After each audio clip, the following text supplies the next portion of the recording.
શ્રીમદ ભાગવતમ સ્કંદ પહેલો અધ્યાય 19મો સુખદેવ ગોસ્વામીનું આગમન।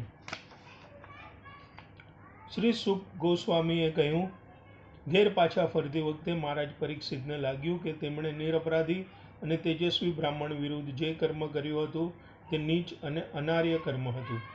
પરિણામે તેઓ ખિન્ન થયા। એ પવિત્ર રાજાને તે નિરપરાધી તેજસ્વી બ્રાહ્મણ તરફ પોતે કરેલા આકસ્મિક અયોગ્ય વર્તન બદલ ખૂબ જ દુઃખ થયું। રાજા જેવા સજ્જન માટે આ દુઃખ થવું સહજ છે। ભક્ત સ્વાભાવિક રીતે નિર્દોષ હોય છે। ભક્ત કરેલા આકસ્મિક પાપનો તેને સામો પસ્તાવો થાય છે। મહારાજ પરીક્ષિતે વિચાર કર્યો, પરમેશ્વરની આજ્ઞાનો મેં અનાદર કર્યો છે, તે કારણે નજીકના ભવિષ્યમાં જ મારા ઉપર કંઈક આપત્તિ આવશે જ। હવે મારે એવી કામના કરવી જોઈએ કે એ આપત્તિ અત્યારે જ આવે, કારણ કે આ રીતે હું કદાચ આ પાપમાંથી છૂટી જાઉં અને ફરીથી આવો અપરાધ ન કરું। મહારાજ પરીક્ષિત આ બધું જાણતા હતા અને તેથી તેમણે એવું તારવ્યું કે એક તેજસ્વી બ્રાહ્મણનું પોતે અપમાન કર્યું એની સજા ભગવાનના કાનૂનમાં થશે જ, અને નજીકના ભવિષ્યમાં કંઈક મુશ્કેલી આવશે તેવી તેમને ધારણા હતી। તેથી આવનારી મુશ્કેલી તેમના ઉપર આવી પડે અને તેમના કુટુંબીજનો ઉપર નહીં તેવી તેમણે કામના કરી। માણસની વ્યક્તિગત ગેરવર્તણૂક તેના આખા કુટુંબને અસર કરે છે, તેથી મહારાજ પરીક્ષિતે મુશ્કેલી એકલા પોતાના ઉપર આવી પડે એવી જ ઈચ્છા રાખી હતી। એક જવાબદાર ભક્તને વિચાર કરવાની એ રીત છે।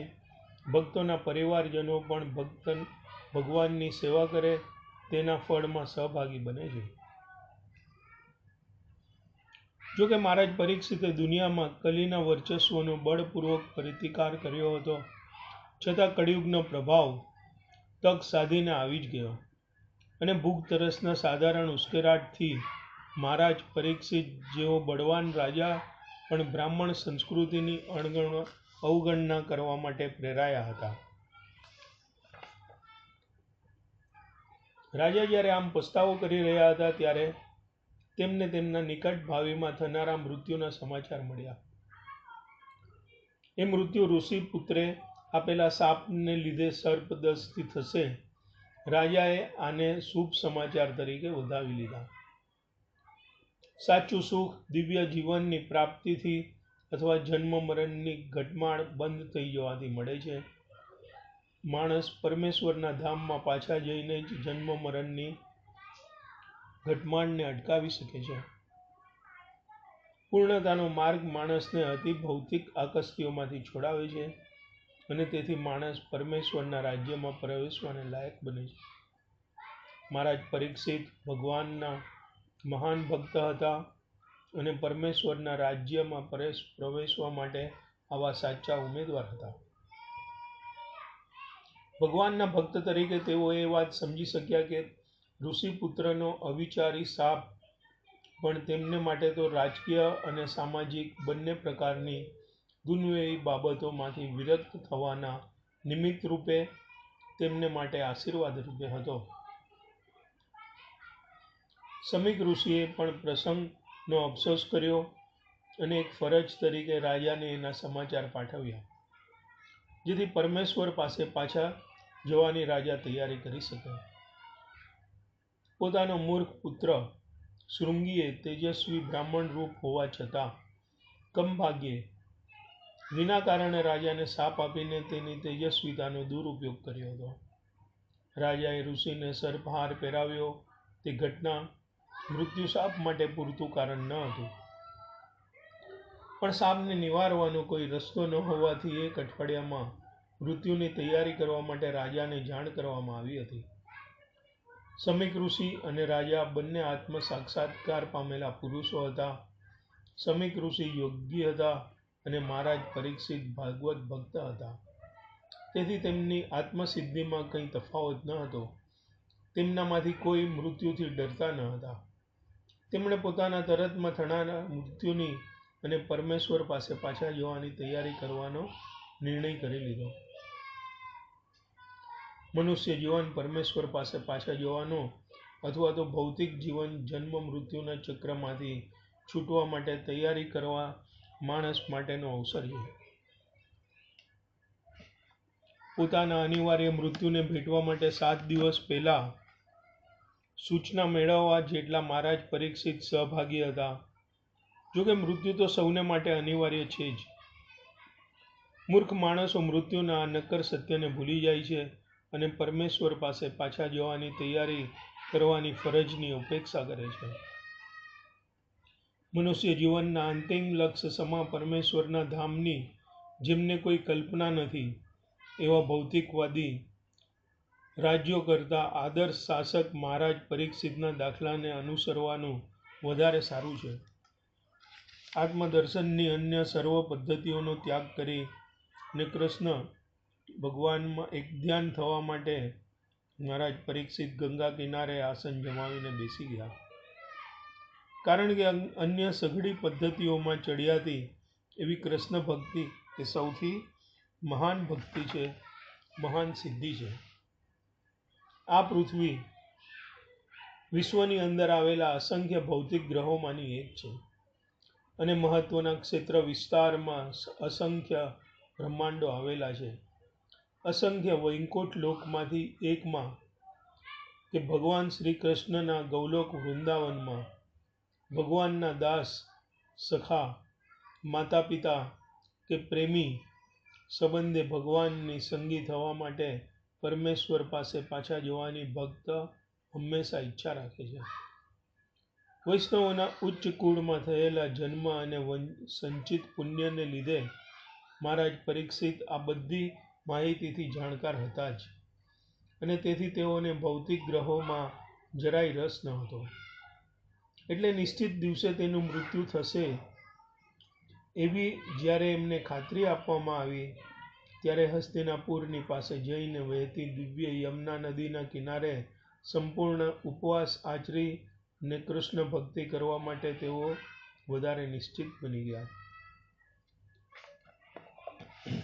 7 દિવસમાં પોતાનું મૃત્યુ થશે એવા સમાચાર મળ્યા પછી તરત જ મહારાજ પરીક્ષિત કુટુંબ જીવનમાંથી નિવૃત્ત થઈ ગયા અને પોતે યમુના નદીના કિનારે પહોંચી ગયા. સામાન્ય રીતે એમ કહેવાય છે કે રાજાએ ગંગા કિનારે આશ્રય લીધો હતો, પણ શ્રી જીવ ગોસ્વામીના વતે રાજાએ યમુના નદીના કિનારે આશ્રય લીધો હતો. મહારાજ પરીક્ષિત વર્તમાન દિલ્હી નજીક આવેલી પોતાની રાજધાની હસ્તિનાપુરમાં રહેતા હતા અને યમુના નદી આ શહેરની પાસે થઈને વહે છે. સ્વાભાવિક રીતે જ રાજાએ યમુના નદીનો આશ્રય લીધો હશે. ભગવાને દુનિયામાં પોતાની લીલાઓ શરૂ કરી ત્યારથી જ યમુના નદીને પાવન કરી હતી. જ્યારે બાલકૃષ્ણ ભગવાનને મથુરામાંથી નદીને સામે કિનારે ગોકુળમાં સલામત સ્થળે પોતાના પિતા વાસુદેવ યમુના પાર કરીને લઈ જતા હતા ત્યારે ભગવાન નદીમાં પડી ગયા અને તેમના ચરણ કમળની રજથી નદી તત્કાળ પાવન થઈ ગઈ.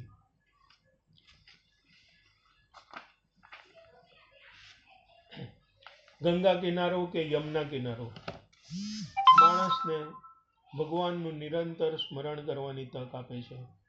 મહારાજ પરીક્ષિતે સર્વ પ્રકારના ભૌતિક સંબંધોમાંથી મુક્ત થઈ ને ભગવાન કૃષ્ણના ચરણ કમળનું ધ્યાન ધર્યું અને એ જ મુક્તિનો માર્ગ છે. સર્વ પ્રકારના ભૌતિક સંબંધોમાંથી મુક્ત થવું એટલે વધારાનું પાપ કરતાં પૂર્ણપણે અટકી જવું. ભગવાનના ચરણ કમળનું ધ્યાન ધરવું એટલે અગાઉના બધા પાપીની અસરમાંથી મુક્ત થવું.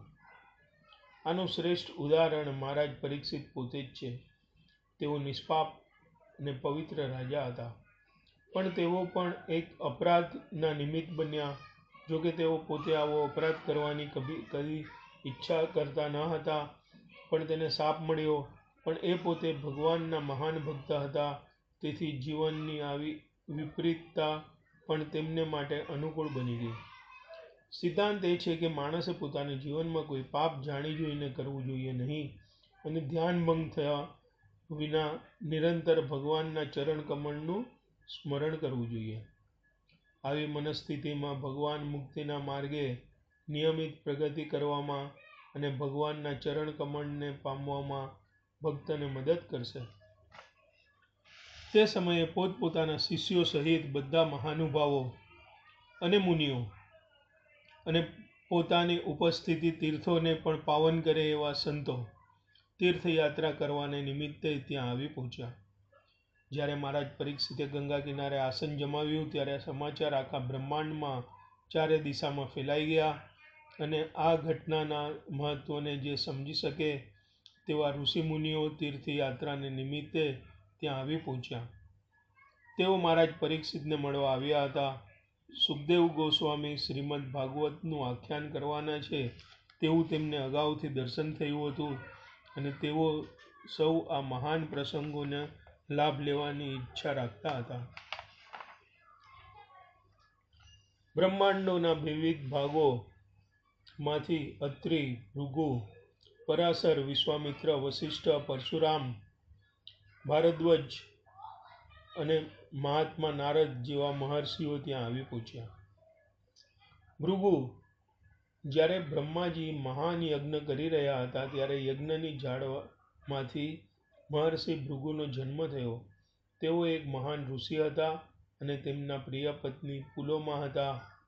દુર્વાસા, નારદ અને બીજાઓની જેમ તેઓ અંતરિક્ષ યાત્રા પણ કરી શકતા હતા. વિશ્વના ગ્રહોની તેઓ મુલાકાત લેતા હતા. કુરુક્ષેત્રના યુદ્ધ પહેલા તેમણે યુદ્ધને અટકાવવાનો પણ પ્રયાસ કર્યો હતો.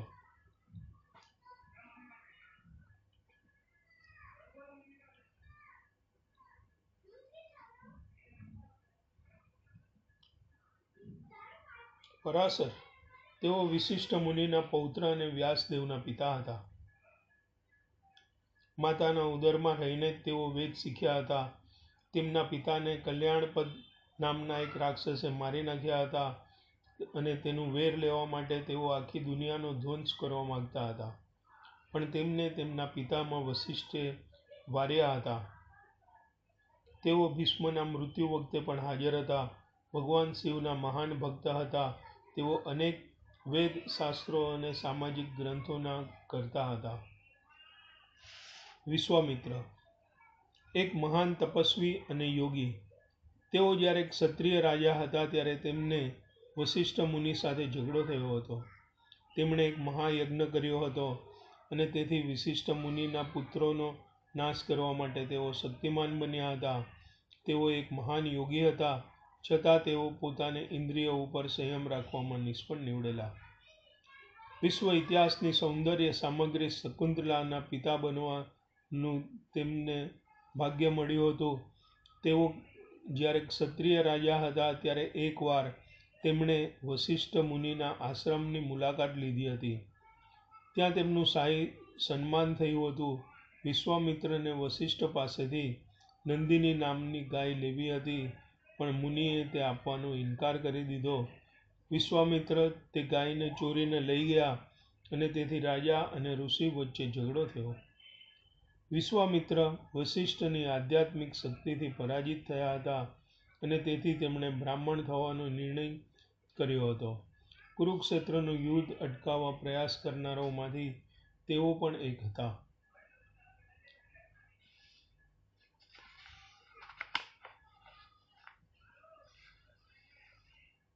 જ્યારે તે સૌ રાજાને મળવા માટે એકઠા થયા ત્યારે રાજાએ તે સૌનું ઉચિત સન્માન કર્યું અને તેમને દંડવત પ્રણામ કર્યા. વડીલોનો આદર સત્કાર કરવા માટે મસ્તક નમાવીને દંડવત કરવાની પ્રથા એક સુંદર રીતભાત છે. તે સન્માન પામેલા મહેમાનના હૃદયમાં ઊંડા આભારની લાગણી જન્માવે છે. સામાન્ય રીતે માણસના જીવનની છેલ્લી અવસ્થામાં મૃત્યુ પહેલાં ક્ષમા પામવા માટે તે નમ્ર પદ્ધતિ દરેક સમજદાર માણસ અપનાવે છે અને આ રીતે પરમેશ્વર પાસે તેમના ધામમાં જવા માટે દરેકની શુભેચ્છા યાચના કરે છે. પછી તેમની સમક્ષ નમ્રતાથી બે હાથ જોડીને ઊભા રહીને રાજાએ પોતાની આમરણ ઉપવાસનો નિર્ણય તેમને જણાવ્યો. ગમે તેવા અગત્યના કોઈ પણ નિર્ણયનું કોઈ વિદ્વાન દ્વારા સમર્થન થઈ જવું જોઈએ, તેથી બાબત સંપૂર્ણ બને છે. તે દિવસોમાં પૃથ્વી ઉપર શાસન કરતા રાજાઓ બેજવાબદાર સરમુખત્યાચારો ન હતા. વેદ જ્ઞાતાને લીધે અનુલક્ષીને ઋષિમુનિઓએ આપેલા અધિકૃત નિર્ણયોનો તેઓ ચોકસાઈપૂર્વક અમલ કરતા હતા. એક પૂર્ણ રાજા તરીકે મહારાજ પરીક્ષિત જીવનના અંતિમ દિવસો સુધી પણ વિદ્વાનોની સલાહ લઈને સિદ્ધાંતોને અનુસરતા હતા.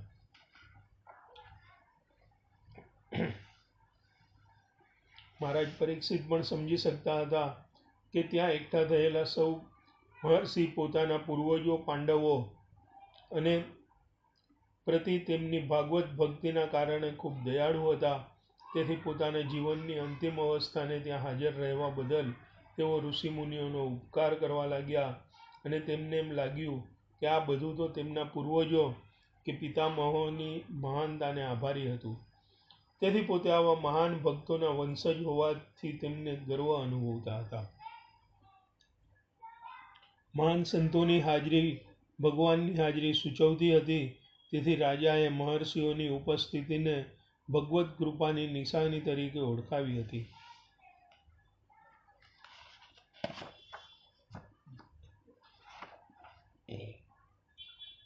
માણસ પરમેશ્વરના ચરણ કમળને શરણે પૂર્ણપણે જાય કે તરત જ પછી મૃત્યુનો બિલકુલ ભય લાગતો નથી. ગંગા કિનારે મહાભાગવતોની ઉપસ્થિતિથી સર્જાયેલું વાતાવરણ અને મહારાજ પરીક્ષિત ભગવાનના ચરણ કમળની પૂર્ણ શરણાગતિ એ રાજાના પરમેશ્વર પાસે પાછા જવાની પૂરતી ખાતરી આપતી હતી. તેથી મૃત્યુના સઘળા ભયમાંથી તેઓ સંપૂર્ણપણે મુક્ત હતા.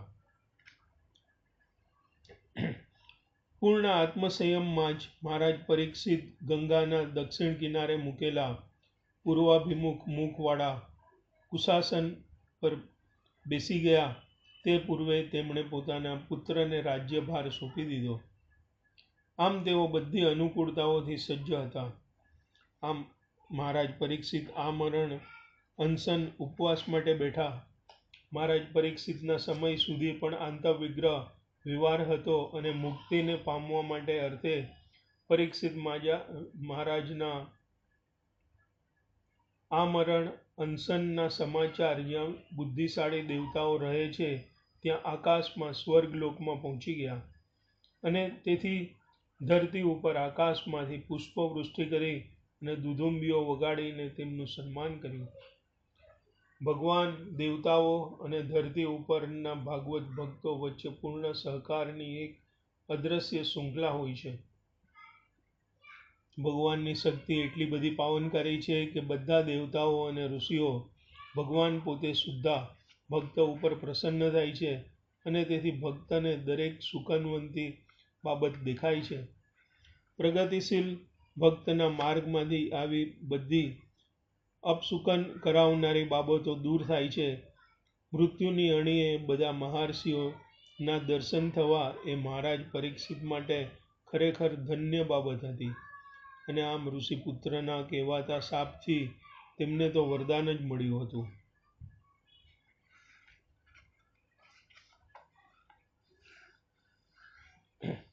ભગવાનના ભક્તો ભૌતિક જીવનના ભપકાથી કદી ખેંચાઈ જતા નથી અને જૂઠી ભ્રામક ભૌતિક જીવન પદ્ધતિના પદાર્થોથી વિરક્ત રહીને તટસ્થ રીતે જીવન ગાળે છે. આકાશમાં પેલે પાર દિવ્ય આકાશ રહેલું છે તે વૈકુંઠ લોક તરીકે ઓળખાતા ગ્રહોથી ભરેલું છે. આવા વૈકુંઠ ગ્રહો પણ પુરુષોત્તમ લોક, અચ્યુત લોક, ત્રિવિક લોક, ઋષિકેશ લોક, કેશવ લોક, અનિરુદ્ધ લોક, માધવ લોક, પ્રદ્યુમન લોક, સંપર્ણમ લોક, શ્રીધર લોક, વાસુદેવ લોક, અયોધ્યાક લોક, દ્વારકા લોક અને બીજા લાખો દિવ્ય લોક તરીકે ઓળખાતા ગ્રહો છે. જ્યાં પરમેશ્વરની સત્તા છે અને ત્યાં બધા જીવો પરમેશ્વરના દિવ્ય દેહધારી મુક્તાત્માઓ હોય છે. ત્યાં કોઈ ભૌતિક પ્રભાવ હોતો નથી. ત્યાં દરેક વસ્તુ દિવ્ય હોય છે અને જન્મ, મૃત્યુ, જરા અને વ્યાધિ રહિત છે. આ બધા વૈકુંઠ લોકમાં ગૌલોક વૃંદાવન નામનો એક શ્રેષ્ઠ લોક છે. એ ભગવાન શ્રી કૃષ્ણ અને તેમના વિશિષ્ટ સાથીદારોનું ધામ છે. મહારાજ પરીક્ષિતને આ લોકની પ્રાપ્તિ થવાની હતી. એવા મહાભાગવતમના દર્શન થવાના હતા. જ્યારે ભગવાનનો કોઈ મહાન ભક્ત અવસાન પામે છે ત્યારે તેમનો શોક કરવાનો હોતો નથી, કારણ કે ભક્તો પરમેશ્વરના રાજ્યમાં પ્રવેશ કરવાના હોય છે. પરંતુ દુઃખદ દ્રશ્ય તો એ છે કે આવા મહાભાગવતો આપણી દ્રષ્ટિની બહાર જાય છે. તેથી મહર્ષિઓએ સાચી રીતે જ અંતિમ ઘડી સુધી ત્યાં સ્થળ ઉપર રહેવાનો નિશ્ચય કર્યો હતો. મહારાજ પરીક્ષિતે સૌ મહર્ષિઓના અભિનંદન આપ્યા રાજાએ કહ્યું, હે મહર્ષિઓ, આપ સૌ અતિ કૃપા કરીને બ્રહ્માંડના સર્વ ભાગોમાંથી આવીને અહીં એકઠા થયા છો. આપ સૌ સાક્ષાત પરમ જ્ઞાન સ્વરૂપ છો. આપ સૌ સ્વાભાવિક રીતે જ બીજાઓનું કલ્યાણ કરવાવાળા છો. ધન, શક્તિ, કીર્તિ, સૌંદર્ય, જ્ઞાન અને ત્યાગ, આ 6 પ્રકારના વૈભવ એ બધા પૂર્ણ પુરુષોત્તમ પરમેશ્વરને લગતા મૂળભૂત લક્ષણો છે. ઉચ્ચતર લોક, મધ્યલોક અને નિમ્નલોક એમ 3 લોક છે. પૃથ્વી ઉપર મનુષ્ય લોકના પ્રારંભે રહેલા હોય છે, પણ બ્રહ્મા અને તેમના સમકાલીન જીવો જેવા ઉચ્ચતર લોકમાં વસે છે, જેમાં સત્યલોક સર્વોપરી છે. તેઓ ભગવાનની આજ્ઞાથી પતિતોનો ઉદ્ધાર કરવા માટે વિવિધ જગતોના મસીહા અથવા તારણહાર તરીકે ઉતરી આવે છે. તેઓ પૃથ્વી પર આવે છે અને જુદી જુદી આબોહવાની અસરો નીચે જુદા જુદા સંજોગોમાં રહેતા દુનિયાના લોકોનું ભલું કરે છે. રાજાએ વિદ્વાન ઋષિઓ સમક્ષ 2 પ્રશ્નો મૂક્યા છે. પ્રથમ પ્રશ્ન એ છે કે સર્વ સંજોગોમાં દરેક માણસનું કર્તવ્ય શું હોય છે, અને બીજો પ્રશ્ન એ છે કે મરણોન્મુખ તેનું વિશિષ્ટ કર્તવ્ય શું હોય છે. આ 2 પ્રશ્નોમાંથી મરણાસન્ન વ્યક્તિને લગતો પ્રશ્ન સૌથી અગત્યનો છે, કારણ કે દરેક જણને એક વખત મરવાનું જ છે. ભગવદ્ ગીતાની પૂર્ણાહુતિમાં ભગવાને પોતે જણાવ્યા મુજબ જીવનના દરેક સનાતન કર્તવ્ય સંબંધે ભગવાન શ્રી કૃષ્ણની ભક્તિ એ અંતિમ શબ્દ છે. મહારાજ પરીક્ષિત આ સત્યથી જાણકાર હતા જ, પણ તેમને એવી ઈચ્છા હતી કે પોતાની શ્રદ્ધા બાબતે ત્યાં એકઠા થયેલા મહર્ષિઓ એમને પોતાનો નિર્ણય આપે કે જેથી નિર્વિવાદપણે પોતે પોતાના કર્તવ્યના પંથે આગળ વધી શકે. પ્રથમ કોટીના માર્ગ એમ સૂચવે છે કે માણસે અન્ય બધા રસ્તાઓનો ત્યાગ કરવો અને ભગવાનના ચરણ કમળમાં શરણું લેવું અને એ રીતે બધા પાપ અને તેમના ફળમાંથી બચી જવું.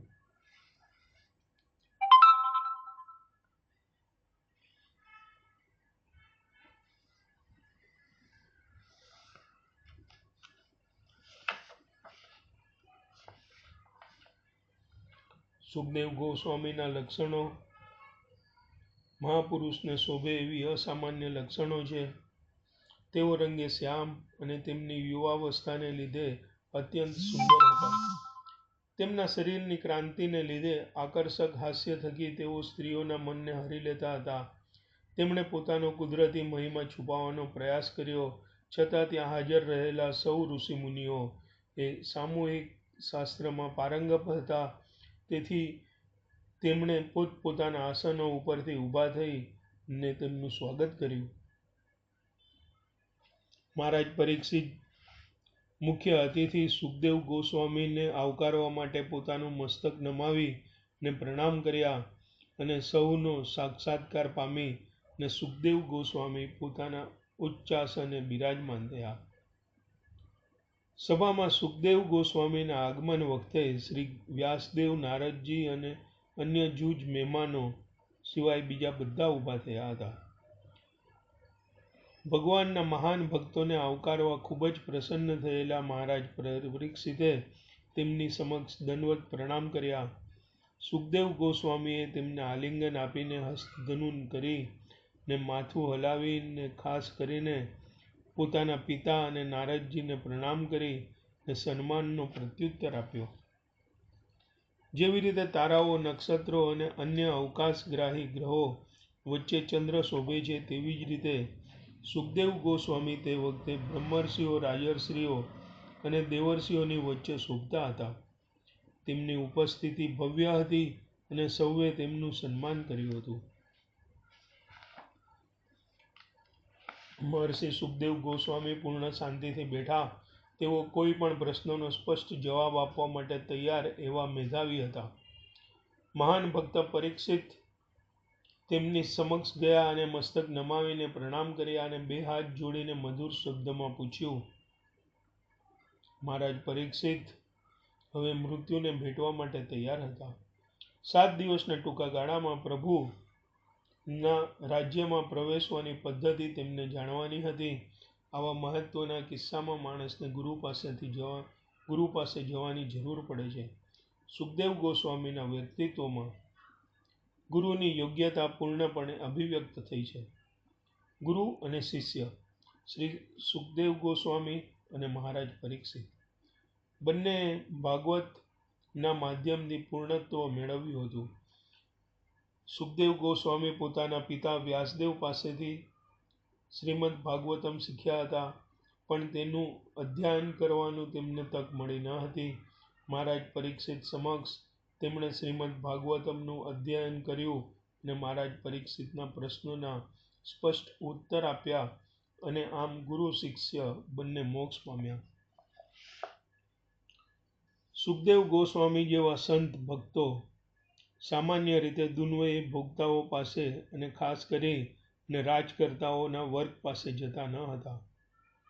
સુખદેવ ગોસ્વામીની કક્ષાની ભક્તો રાજાઓને મળવામાં કદી રસ જ ન હતો. અલબત્ત મહારાજ પરીક્ષિતની વાત જુદી હતી.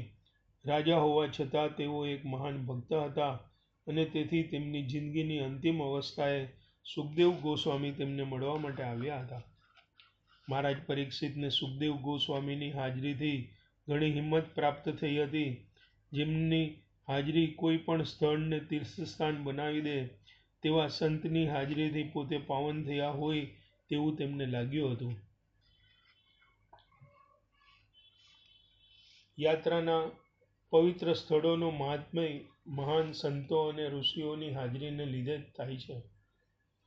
આવા સંતોનું એકમાત્ર ધ્યેય ગૃહસ્થોના ઘરોને પાવન કરવાનું હોય છે અને તેથી આવા સંતો અને ઋષિઓ પોતાના ઘરે પધાર્યા ત્યારે ગૃહસ્થોને કૃતજ્ઞતાની લાગણી થવી જોઈએ.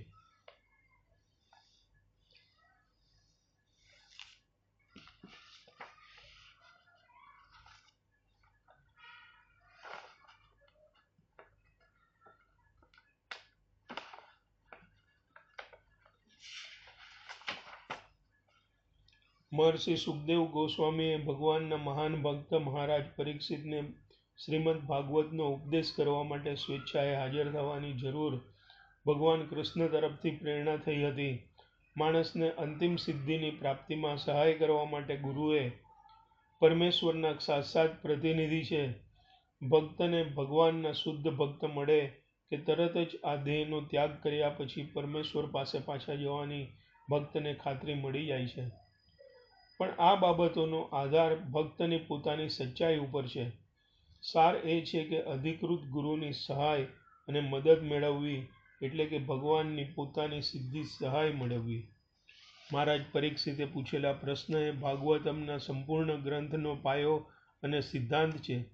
માણસે જ્ઞાન સાનું શ્રવણ, કીર્તન, સ્મરણ અને પૂજન કરવું જોઈએ અને વળી તેણે શું ન કરવું જોઈએ તે બધું કૃપા કરીને કહો. કૃપા કરીને આ બધું સમજાવો. આમ મધુર ભાષામાં રાજાએ ઋષિને સંબોધીને પૂછ્યું. પછી મહાન પ્રતિભાશાળી એવા શ્રી સુખદેવ ગોસ્વામી કે જે ધર્મના સૂત્રોને જાણતા હતા તેવો ઉત્તર આપવા લાગ્યા. આ રીતે શ્રીમદ ભાગવતમના પ્રથમ સ્કંદના સુખદેવ ગોસ્વામીનું આગમન નામના 19મા અધ્યાયના ભક્તિ વેદાંતના ભાવાર્થો પૂર્ણ થાય છે. શ્રી કૃષ્ણમ શરણમ મમ. આ સાથે પ્રથમ સ્કંદની સમાપ્તિ. શ્રીમદ ભાગવતમ પ્રથમ સ્કંદ સંપૂર્ણ. શ્રી કૃષ્ણમ શરણમ મમ.